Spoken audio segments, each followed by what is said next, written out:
नमस्कार, अश्विनी किचनमध्ये तुमचं स्वागत आहे. आजची आपली रेसिपी आहे शिळ्या भातापासून बनवणारा चटपटीत असा छान फोडणीचा भात. तुम्ही तुमच्या घरी शिळा भात उरल्यावर काय करता?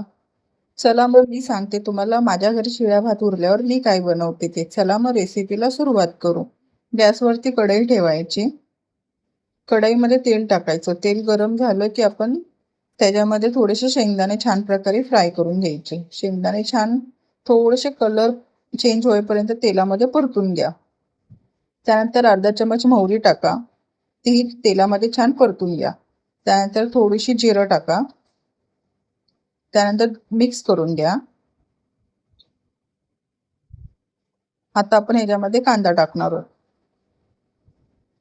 कांदा छान प्रकारे तेलामध्ये परतून घ्या. कांदा तेलात छान प्रकारे परतल्यानंतर आपण त्याच्यामध्ये हिरवी मिरची आणि लाल मिरची टाकणार आहोत. 3 हिरवी मिरची आणि 2 लाल मिरची तुम्ही तुमच्या तिखटच्या हिशोबाने घेऊ शकता. आता आपण ह्याच्यात कढीपत्ता टाकायचा. तो छान प्रकारे तेलात परतून घ्यायचा. आता आपण ह्याच्यामध्ये बटाटे टाकणार आहोत. मी 2 मीडियम आकाराचे बटाटे बारीक कट करून घेतलेले आहेत. आता हे मिक्स करून घ्या छान प्रकारे बटाटे तेलामध्ये.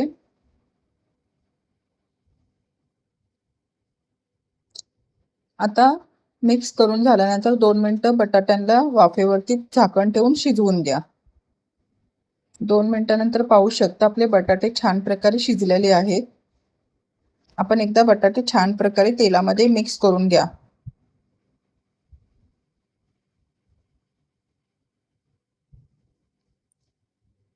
आता ह्याच्यामध्ये आपण थोडीशी हळदी टाकणार आहोत. अर्धा चमच लाल तिखट टाकणार आहोत. मिक्स करून घ्यायचं. आता आपण ह्याच्यामध्ये शिळा उरलेला भात मिक्स करून घेणार आहोत. छान प्रकारे भात मसाल्यांमध्ये मिक्स करून घ्या.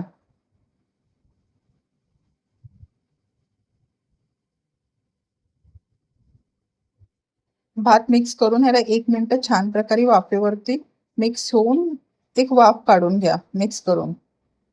आता थोडीशी कोथिंबीर टाका आणि मिक्स करा एकदा परत.